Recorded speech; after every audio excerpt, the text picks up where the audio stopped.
CASAT Podcast Network.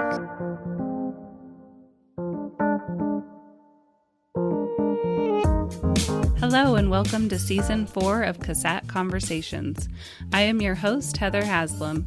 This season, we will explore the impact of trauma on those who work in human services.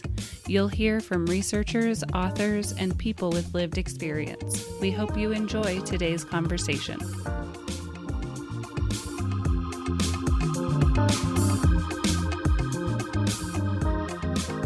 Today, we are joined by Melissa Petersen.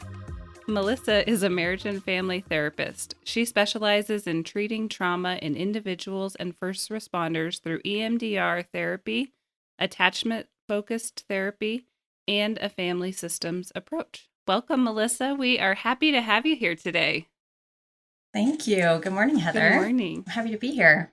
So, as we get started, please share with us about yourself and the work that you do. Thank you. Yeah, as you said, I'm a marriage and family therapist licensed in Nevada. I work in private practice here in Reno. I've been in private practice at my current location since the beginning of 2019. I got into being a therapist as a second career, and so I had a whole career before I came to therapy. The focus today is, my experience as a wildland firefighter, and so I'll kind of touch on that. I work seasonally during my college undergraduate years on wildland firefighting engines. I worked in dispatch.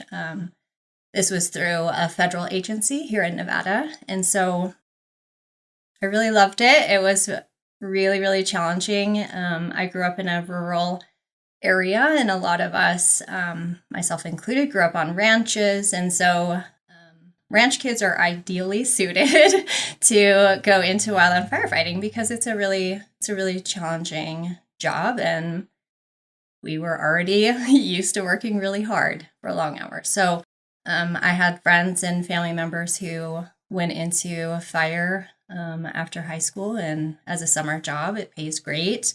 It's a great opportunity to travel and make awesome connections with other people. You spend a lot of time together over a season. And so you really get to know your crewmates. And then I would go back to school over the school semesters and then come home and fight fire for the summer. So it was really great. And, that's how I met my husband. And he's still in fire. And so fire has just been a main part of my life. I have a front row seat to all the conversations of what's going on in the fire world all the time for the last 20 years. So I feel really strongly about helping that profession in my new profession, right? So I just saw a lot of areas of need where it could be improved: mental health, self-care, destigmatizing, the need to talk about things that are challenging and difficult in the fire profession. And so I'm so delighted that part of my job now is to work with first responders, because I feel like I'm giving back to that community that I love so much. That's so cool. And I'm curious how you've seen the culture change over the course of your career. It has changed, and I'm really excited about the changes that I'm seeing. And, this is just my opinion, of course, and my perspective. 20 years ago, it was different. And now in the last 5 years, there's been a big shift or push towards, talking about mental health and educating the fire crews about, it's okay to struggle when you experience something really traumatic or challenging, and let's figure out a way to talk about it ahead of time so that when those things happen, we're already set up to know how to deal with it. And so, many years ago, the culture was just basically, tough, male, mostly culture. And there's not a lot of room for weakness or softness or taking time off to work on your mental health. You know, it's all first responder professions have an element of needing to be tough and focused in the moment so that you can respond to emergencies, right? Mm-hmm. And that is a crucial part of the job. It's absolutely crucial to be able to stay level-headed in the face of emergency situations. That's why we see emergency room doctors. They're not freaking out. They're not panicking. They're just slow and steady and focused and problem solving. And so when you can remain calm and focused, you have access to those parts of your brain that can problem solve and think clearly. And so being able to be non-emotional is very important for the job. The place where it's a challenge is in the softer side of things, right? Going back home to your family, meeting up with a coworker who's struggling. Can you be, supportive and maybe a little softer to somebody who's having a hard time? So, the culture has shifted from suck it up, be tough, rub some dirt in it, just keep going, to, yeah, there's a place for that. And if something happens, let's talk it through, right? Let's debrief. Let's check on each other. Let's see if somebody's struggling, let's call them and see what they're doing, see how they're doing. What can we do? Hey, let's get together, right? And so there's kind of just this lovely movement that's happening of let's help each other out instead of being competitive, one-upping toughness. Mm-hmm. So it sounds like it's really becoming more collaborative and supportive in a lot of ways. Yeah, and it's a systemic change that has to happen, right? And systemic changes don't happen quickly. And so it's been a lot of really dedicated work by some people who feel really passionate about it to start enacting some of these changes. And it has to start at the management level, because if managers are saying, no, you don't get a day off. Yeah, that sucked, but get back to it. If managers are saying that, then that doesn't allow for, that kind of reparative work that maybe the crews need. And you mentioned you've had a front row seat really over the last 20 years, and that you've been seeing changes. And I'm curious, like in an ideal world, what are some of the changes, or what does that look like in your mind? Mm-hmm. Well, I think there's, as I said, it's a systemic issue on many levels. And at the top level is, congressional needs, right? We need some support in the Washington office area, right? For better pay, better health care, health insurance, things like that for seasonal firefighters. So up to now, they don't, seasonal employees, and this is just for Wildland Fire, and I'm just speaking to that in this part, they generally don't have health insurance because they're not full-time employees. And so when they leave for the summer, if they're struggling and they need to maybe go find a therapist, they don't have insurance to do that unless they have maybe a parent or somebody who has them on their insurance. But it's there's a need at that level, right? Better pay, better benefits,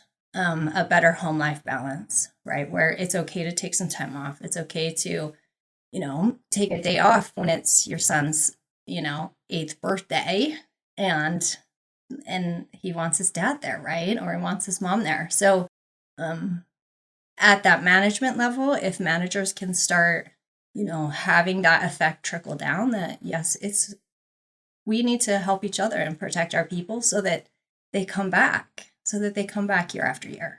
And that's another, hard part about the job is there's a lot of burnout. And this is across all first responder professions. There's just incredible burnout. And so, hopefully over time, the move will start shifting towards, that mental health is health, right? It's just part of our health. And establishing with a therapist, as you would establish with a primary care provider, is, a great option, so that when something happens, you already have someone in place to talk to, right? And something will happen. That is the nature of first responders' jobs. Something will always happen. There will always be something. And so hopefully destigmatizing mental health and, getting more therapists trained to work with first responders is really, really crucial also, so that there's just more available. There's not enough therapists right now to meet the need. So when, we are encouraging all these first responders to go to therapy, and then they've run into all kinds of roadblocks in trying to find somebody who knows what they do. Mm-hmm. So just that need for better mental health from both sides. Mm-hmm. I really love this idea of establishing with a mental health provider, just like you would with a primary care provider, that that mental health is a core component of our health, and not seeing it as just like in the event of I'm, experiencing some sort of mental challenge, breakdown, illness, but really being proactive about it and maintaining it over time versus like when something terrible happens.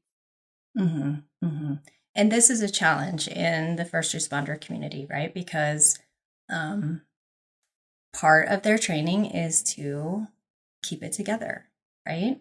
And so they keep it together. They keep it together year after year after year, event after event.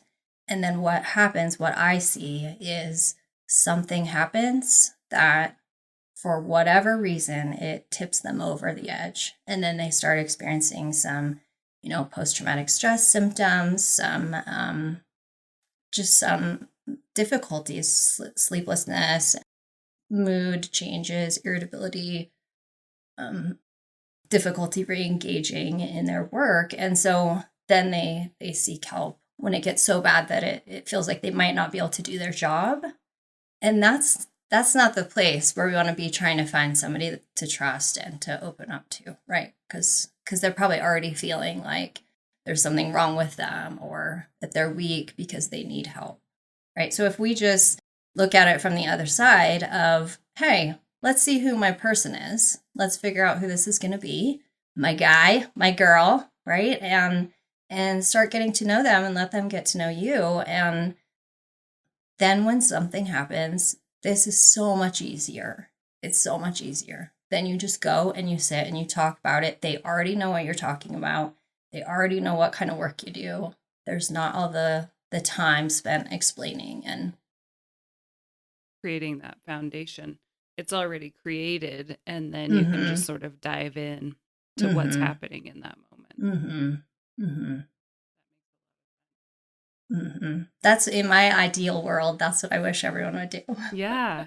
You don't have to be sick to go to therapy, right? I have all kinds of clients with all kinds of things that are bothering them. And it's not all, a terrible thing that has happened. Sometimes it's, hey, I'm not feeling, satisfied in my job.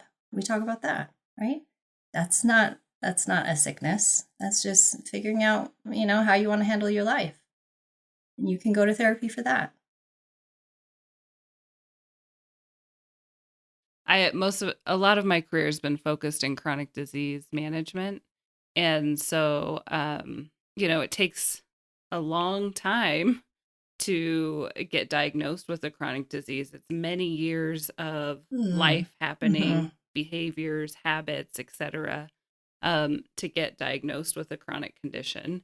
And it's similar in some ways. Yes. Whereas if we can do some preventative work throughout, right, then that lowers your risk of heart disease, etc., down the road. And similar, I'm guessing. Exactly. That they're so parallel, just what you explained. Yeah, exactly. And, the struggle here is that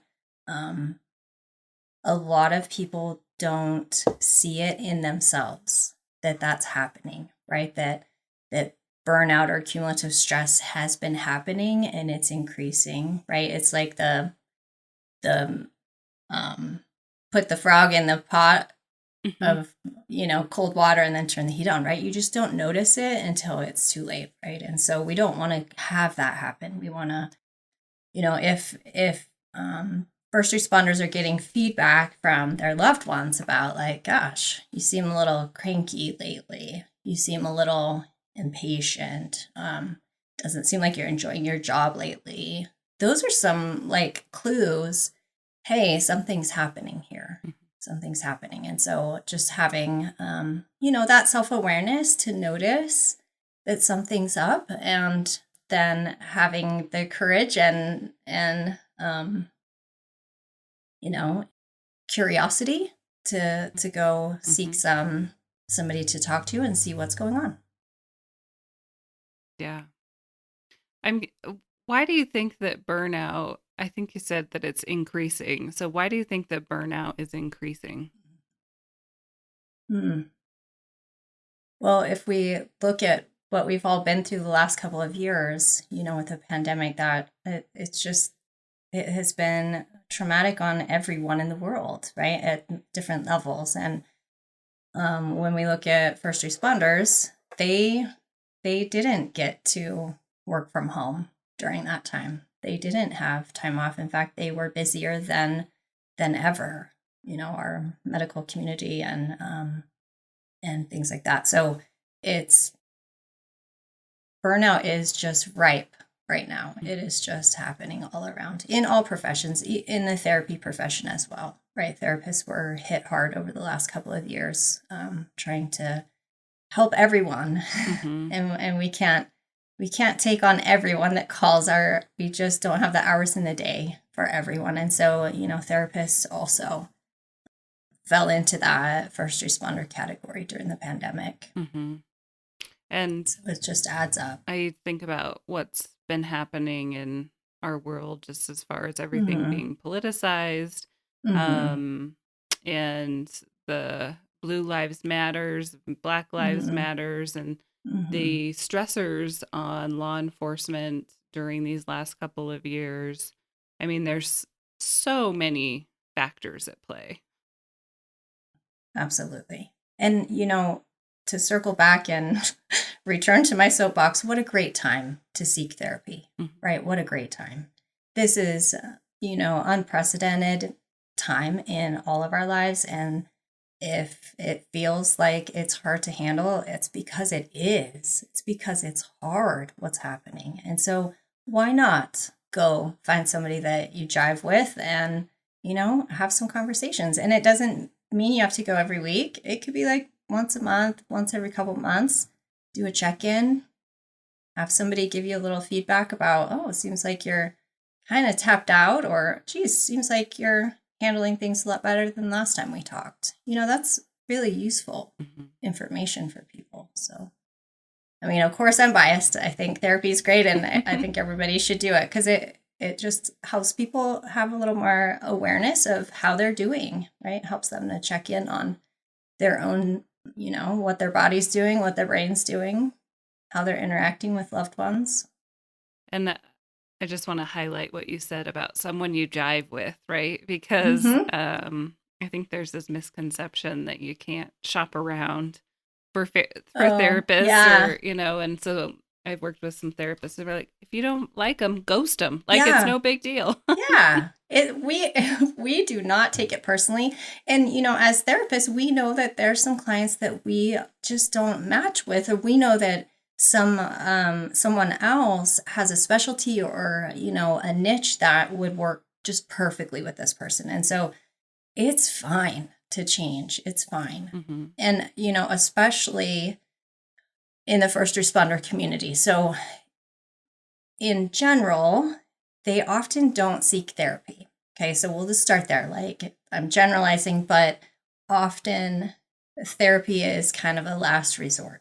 So if they do come and then they get matched up with somebody who doesn't know anything about first responder culture or lifestyle or the impacts of the job on their family life or what they actually are doing for their job, then that person, that client is going to spend half the time explaining what a hotshot crew is, what a helicopter rappel crew is, like what all these terms mean so that they can just have a conversation. And that takes up too much time and it's too much effort to do that. And so we need more therapists who understand the culture and are excited to work with first responders.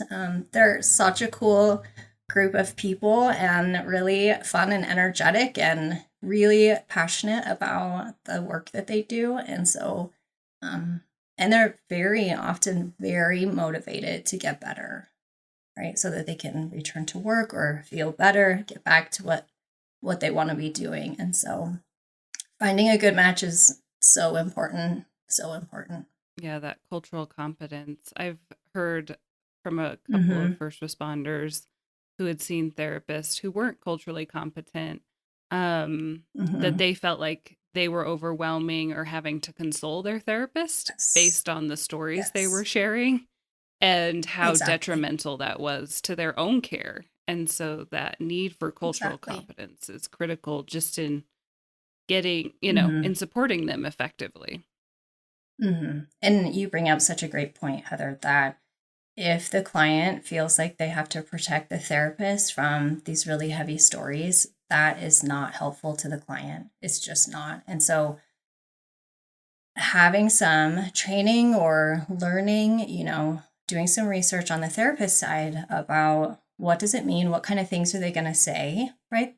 If you have a law enforcement client, they're going to talk about their weapon and they're going to talk about officer-involved shootings and they're going to talk about bodies and fatalities that they were first on scene to, right? And so therapists really, really, it's so crucial that they are able to sit with that and not become overwhelmed by it.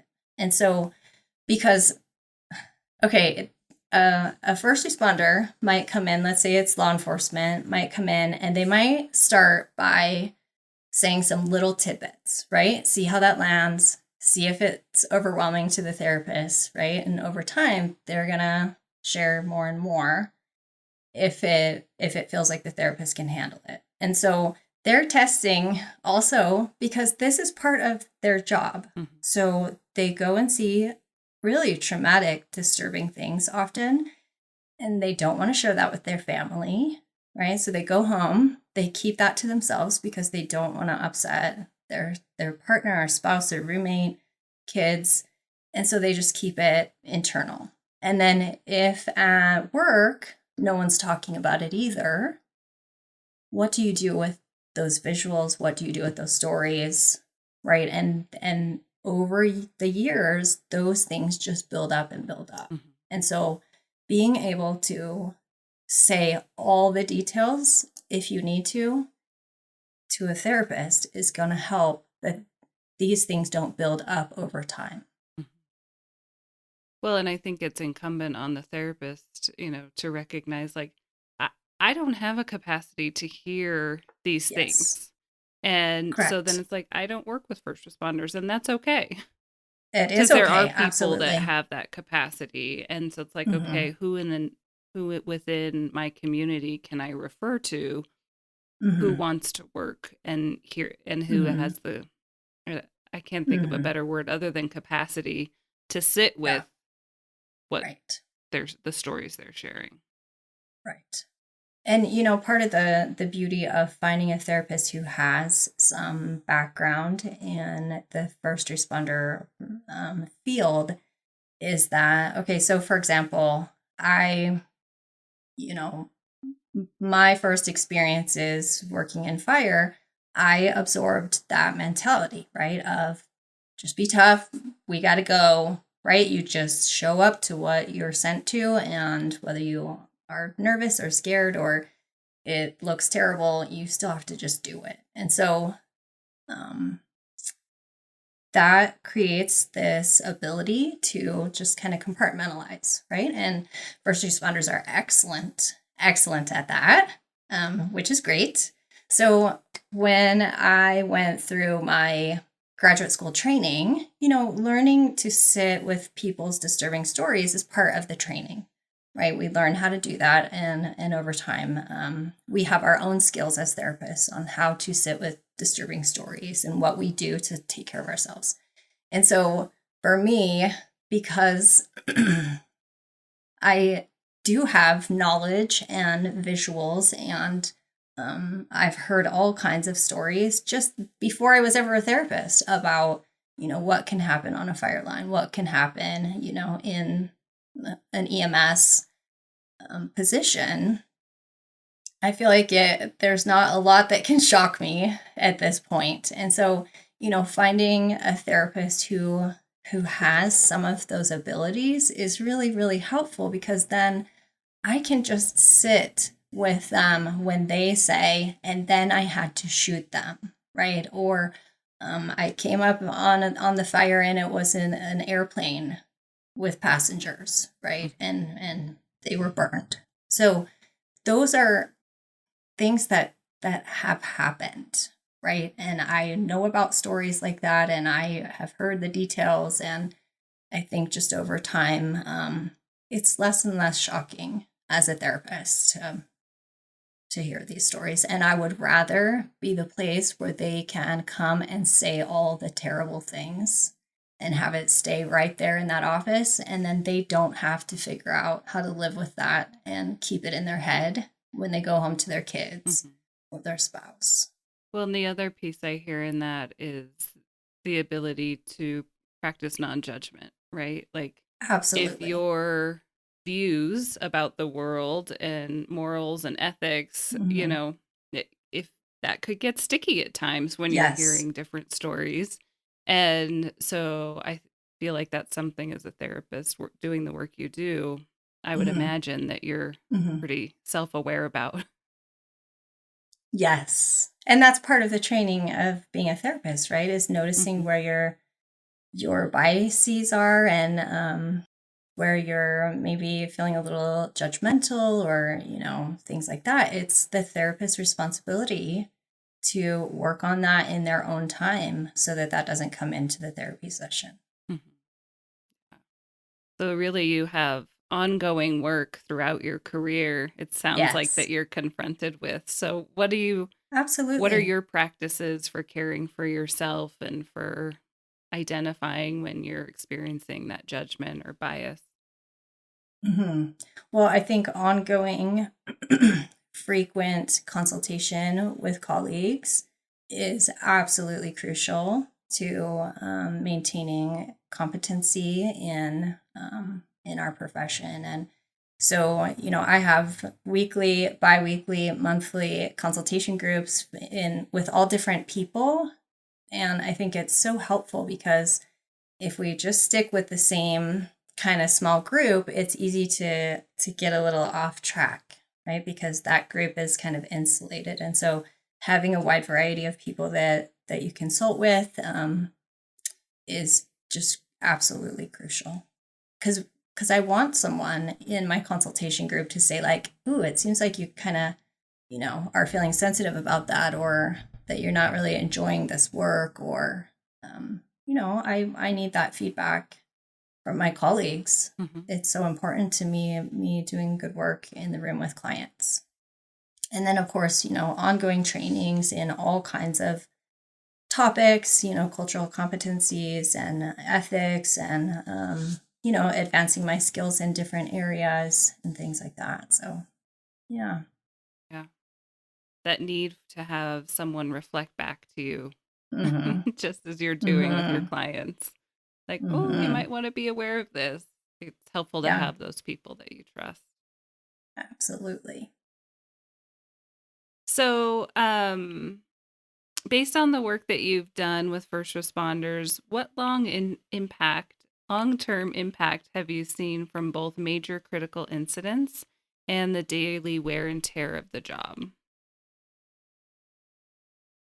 So I think both of those things happen to first responders, right? That's just both of those things, the daily wear and tear and the major critical incidents, are going to happen in their job, period. That's the nature of the job. And so, the effects of the daily wear and tear is this is a thing that people maybe don't notice about themselves, that over time they might start getting a little more irritable, a little harsher, less patience, less compassion for the things that they used to feel really, warm and compassionate about, frustrations with coworkers, a sense of, nothing's going to change in this system, like that hopelessness of the job, frustrations with your supervisors, things like that. I mean, that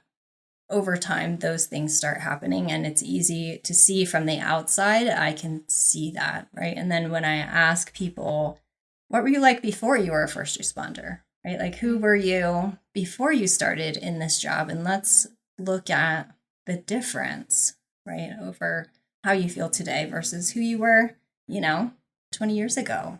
What was important to you then? How did you act with your friends then? The job is hard on people. It really is over time. And so being able to take care of yourself in all the ways that work for you as a first responder is so important.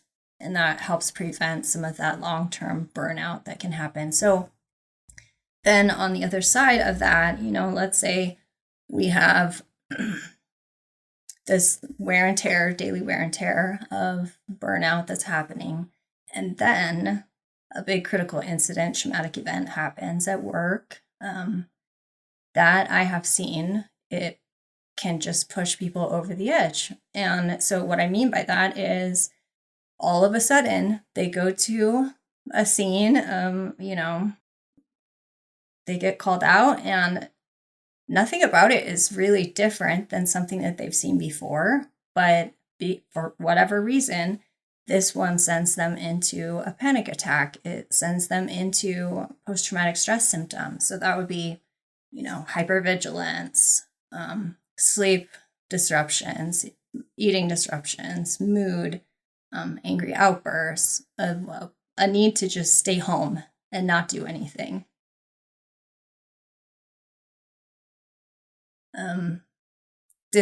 Disconnecting from friends and family. Those are post-traumatic stress symptoms. And you can have post-traumatic stress symptoms without it being post-traumatic stress disorder. And so I want to make sure that people know that. I think first responders have a real fear of PTSD, understandably, because that often means that they can't do the work that they want to do. And so we don't necessarily know what will push someone over into having some of those post-traumatic stress symptoms.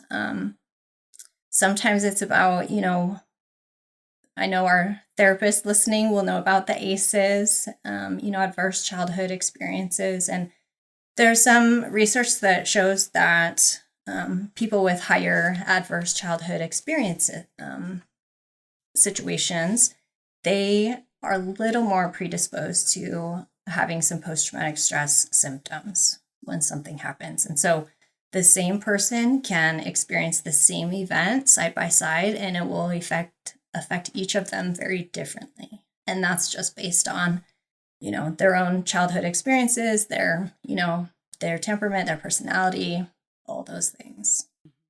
And also life circumstances, right? Yeah. If you're Absolutely a new parent and you're responding to something with a small child, that exactly whatever's going on in your life seems to really also be a factor. What techniques or treatment modalities do you find to be most effective with your clients? So I'm a big advocate for EMDR, and EMDR stands for eye movement desensitization and reprocessing. I recently became nationally certified in EMDR, so I'm going to fangirl a little here about EMDR because I have watched it work in such amazing ways with first responders. It is so cool So I don't know if people know what it is, but please look it up and get more information. EMDR.com is a great resource. EMDRIA, EMDRIA, I think it's .org. They have all kinds of information for general public about what EMDR is. But why I like it with first responders is because it takes less time. There's less talking, right? And so if we're dealing with a group of people who don't necessarily want to talk about their feelings and don't necessarily want to talk about every detail of the event, then they don't have to in EMDR, right? We can get a little summary. I can kind of capture the idea of what they're talking about, but it still works even if they're not talking about it. Because so the way that I use EMDR is with handheld buzzies. And so it's just an alternating left-right buzz in their hand. And so the idea with EMDR is that it's creating bilateral stimulation of the brain.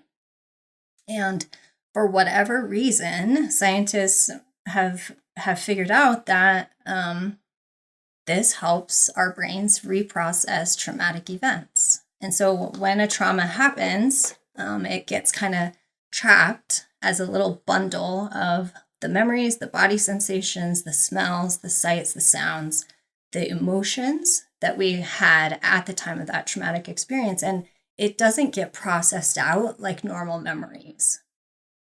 So if you think about what you had for breakfast a year ago today, you probably wouldn't be able to remember, which is normal because that's not important information, right? Your brain decided, we don't need to keep that. It got processed out. Traumatic events don't get processed out. And that's why when there's a reminder of an event, right, we go to the location where the thing happened, we're flooded with, how I felt that day, what the sights were. You can almost like see the things happening. You can maybe smell the smell, right? And so that is a great signal that did not get processed out. And so EMDR targets that memory and those sensations and those sensory issues and emotions. And for whatever reason, with the bilateral stimulation, they think maybe it replicates the REM cycle in sleep, and that's where our memories are processed and sorted and cleaned up and moved around to the appropriate areas. And so it works. I've worked with, for example, a law enforcement officer involved in a traumatic event that it's kind of like what we were saying, fine, everything is fine. And then this thing, which is no different from anything else they had done, sent them into a full panic attack, time off work for many, many months. And then we did maybe 3 or 4 months worth of longer EMDR sessions, 2 hours or 3 hour sessions. I like to do those longer ones. And within 3 or 4 months, they were back out in the community. They were back socializing with friends. They were, that hypervigilance of checking for safety all the time. That really turned down. The nightmares went away, right? Significant changes to quality of life in a short amount of time. I can't say enough about how well it works. And so finding a therapist that you have a good connection with, that you trust, and yay if they do EMDR, right? But if they don't, ask for a referral to someone who does EMDR. You can have your regular therapist and go to an EMDR therapist and come back to your regular therapist, right? So that is all totally doable. But the goal here, for the person I was talking about, was to get back to normal life, right? Be able to return to work without having flashbacks and panic attacks. And they were able to do that. So it changes people's lives, honestly, because, had they not done that, we could talk about how they were doing and we could talk for a long, long time. many, many months or years and talk and talk and talk, but it just doesn't get to it and help reprocess it in the way that EMDR does. So of course I'm like, I've drank the Kool-Aid. I love EMDR because I've watched it work so well so many times. Well, I'll share that I actually worked with a practitioner this summer and did some work with EMDR.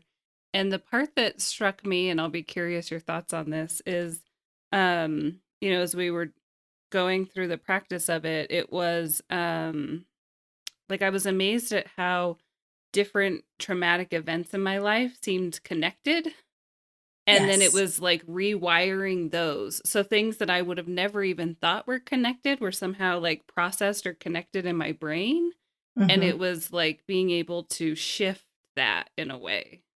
Absolutely. That's exactly what happens. And so sometimes we do like a visual of a tree, right? So the trunk is the main theme or the negative belief or the thing, right? So maybe it's fear or maybe it's disturbing visuals that you've had over your life. And then as you go up in the branches and the trees, right, those are all the different memories that have that same theme, right? So if we can target this theme of, fear or disturbing visuals or whatever, it kind of just generalizes out to every branch and leaf that has that theme. And then we can settle all of those down, right? And then you're not having these big reactions to things that remind you of all of those little different pieces that maybe, by themselves weren't that big of a deal, or it was kind of just a little weird, but as a group, that tree is pretty powerful. And so that's kind of the work of EMDR. So for example, with another person, we targeted, the trunk of the tree, for example, would be disturbing visuals, right? So they're the first on scene, and often it's absolutely terrible, right? And so disturbing visuals, and then as we go up the branches and the leaves of the tree, then it can hit all of those things that have that in common, and then we can calm all of that down, right? And so then when they go to the place where they responded to an incident, they're not having those visuals pop back up. Mm-hmm. Yeah, that makes a lot of sense. It's such a fascinating. It is so fascinating. Intervention. I don't know, approach, therapy, etc. Mm-hmm. It is super fascinating. Yeah, and it absolutely works. And I love that it's evidence-based, and it's been proven in lots of research. The VA, the Veterans Administration, has approved it as a approved treatment for their veterans. And so I feel like if it's good enough for the VA, it's good enough for all of us. So I really can't encourage people enough. And if you need help finding, if people need help finding an EMDR therapist, you can go to EMDRIA. They have a therapist directory on there. And we can put all those in the show notes so it's easy for people to find. Perfect.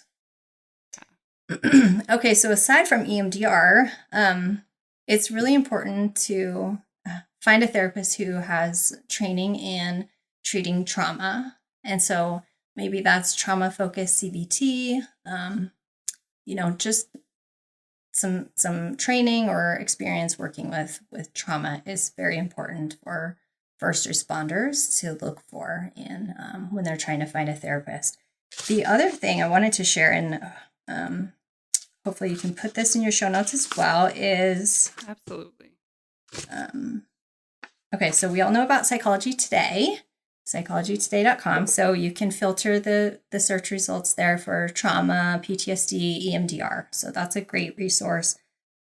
There's a group called the Firefighter Behavioral Health Alliance, and they do a lot of work on, they put on trainings for therapists actually on, a day in the life of a first responder. And it's really, really helpful. It's pretty cool training. So that's a resource for some therapists. And then through that, they have a a working relationship with the National Volunteer Fire Council. And if you go to their website, the National Volunteer Fire Council, there's a directory of medical professionals, is what it's called. That's a directory of the entire United States of therapists who have cultural competency in working with first responders. And so it's mainly their focus is fire. And so it's mainly fire experience. But I would say, gosh, if somebody has experience working with fire, it's not too big of a jump to the other first responder professions. I don't mean to generalize, but and so that's another resource that's really great for people. And so the National Volunteer Fire Council directory, and you can search by state and city and all of that. So yeah, and we can get all those from you and include them in the show notes so it's easy for people to find. Mm-hmm. So as we wrap up, is there anything else that you want our listeners to know or understand? There's so much. I feel like we could talk for a long time on this topic. Me too. I think, there's a couple of things that I feel really strongly about, which is, we need more therapists who can work with first responders. And my hope in our community is to develop some trainings for therapists, right? And provide some of that cultural competency so that there's more of us. I can't see everyone. My couple of colleagues who work with first responders, there's just not enough of us. We're all full, and it hurts me a little to refer people out when I know that the people they're going to, they don't have that experience. And so I would love to develop some trainings for therapists and have maybe a consultation group or, some sort of training group of therapists who work with first responders. I think it would be really fun and really, really needed in our community. And then, just again, to talk to, the first responders and really encourage them to get established with a therapist and get to know somebody. And I just want to make sure that they know that our job as a therapist is to be their number one supporter, right? Our job is not to judge or to,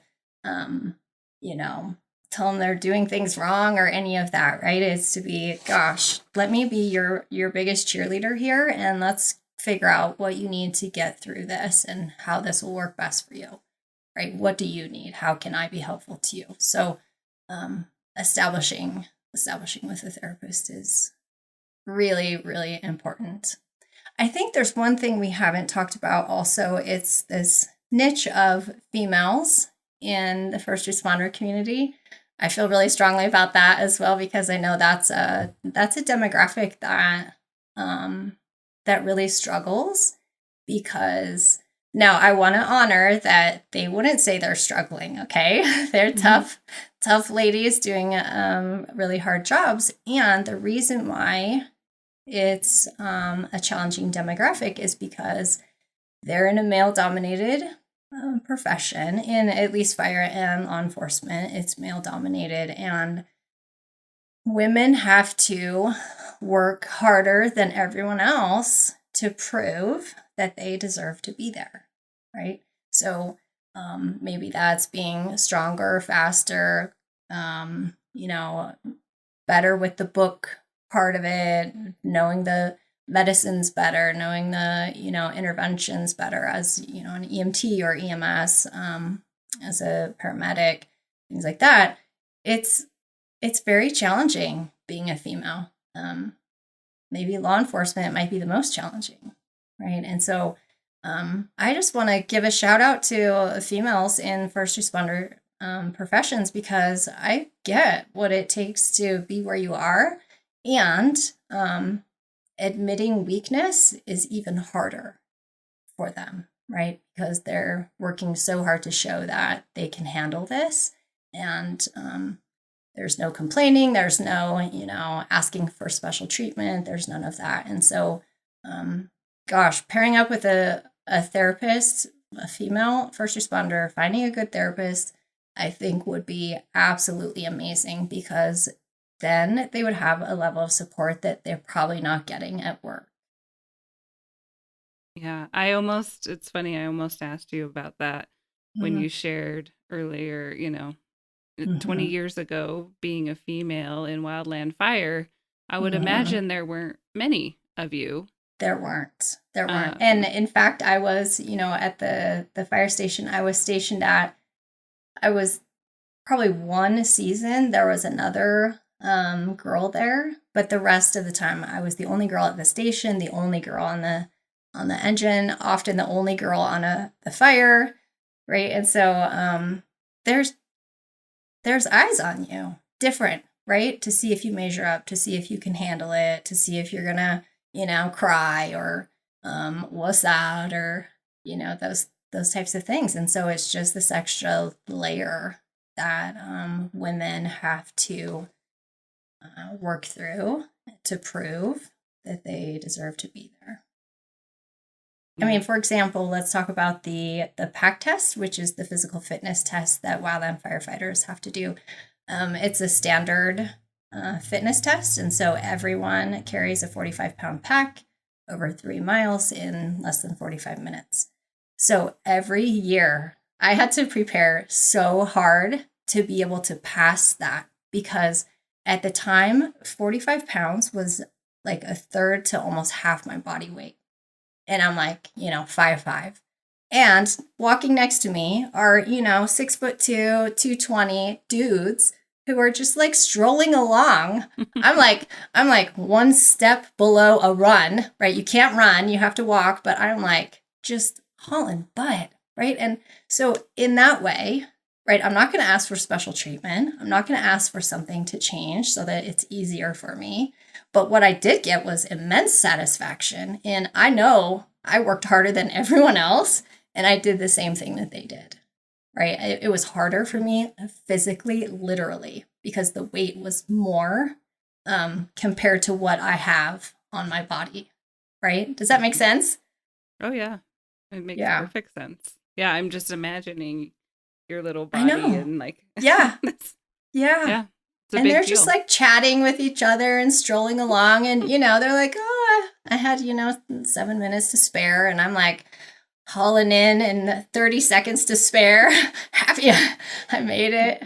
Right. But Yeah. I mean, so those are the types of things, right? It's just, and I don't know if there's a fix for that. And there's a reason why the weight is what it is, because it represents the size of the packs that you're required to carry and all of that. And so it ends up being that women just have to work harder to be in those same positions. Mhm.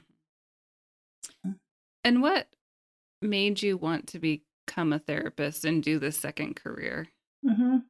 Well, my first career was in public relations. That's what my undergraduate degree is in. And so I had my own business, and I did, graphic design and public relations for different companies. And I just found it to not be meaningful in the way that I wanted for my life. And so when our children got to full-time, school, I went back to graduate school. And I got trained in mediation. And here in town, there's a mediation center. And I did all that training. And I worked in the small claims court doing mediations between people. And I just loved it so much. And I felt like, oh my gosh, these are my people, that they're trying to find peace between each other. And I just was like, oh my gosh, this is amazing. This is all I ever wanted, can't we all just get along? And so through that process, I learned about marriage and family therapy. And then I just was like, oh my goodness, what is this? I've never even heard of it. And so that led me down that path. And it has been it is just like so meaningful, and it gives me purpose. And I feel like I'm literally helping people change their lives, right? Like the stories that I get to hear and the things I get to see in people's lives of the amazing changes that they have within themselves and their relationships. I mean, it's so rewarding to just walk with people on their journey I love it so much. So, to be able to have that job satisfaction, but then also looping back in my love for first responder communities and being able to help them in ways that maybe I didn't get when I was there, the support or encouragement that wasn't there 20 years ago. It's just so rewarding. Yeah. Well, thank you for sharing your heart for this work as well as, the advocacy work really that you do. Mm-hmm. Yeah, I find it very meaningful and rewarding. Well, it's been so nice to have you with us today, and I just appreciate your time, making space in your calendar for us. So thank you so much. Of course, it's been an honor. Thank you.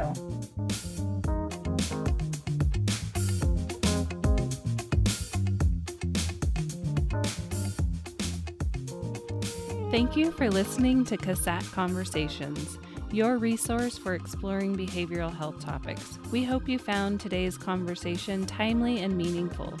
Please share this podcast with your friends and colleagues. If you want to learn more, visit us at our blog at CASATOnDemand.org.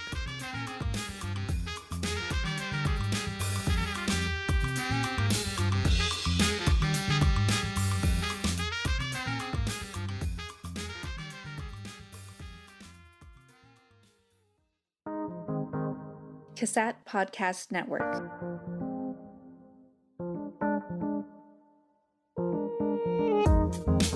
This podcast has been brought to you by the CASAT Podcast Network, located within the Center for the Application of Substance Abuse Technologies at the University of Nevada, Reno. For more podcasts, information, and resources, visit CASAT.org.